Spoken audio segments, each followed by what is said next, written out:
Kviečiame susipažinti su Sekmadienio Evangelija, kurią medituosime visą savaitę. Iš Šventosios Evangelijos pagal Luką. Ano metu vienas žmogus iš minios tarė Jėzui: Mokytojau, liep mano broliui, kad pasidalytų su manimi palikimą. Jis atsakė: Žmogau, kasgi mane skiria jūsų teisėjų ar dalytojų? Žiūrėkite, saugokitės bet kokio godumo, nes jei kas ir turi apsčiai, jo gyvybė nepriklauso nuo turto. Jis jiems pasakė palyginimą. Vieno turtingo žmogaus laukai davė gausų derlių.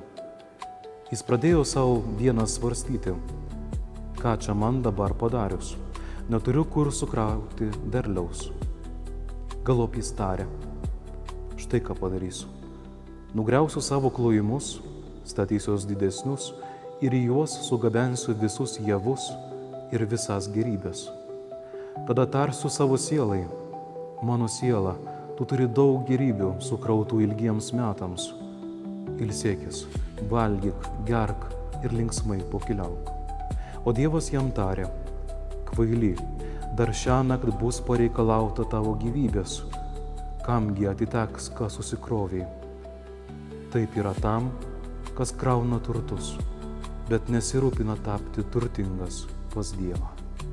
Tai Viešpaties žodis.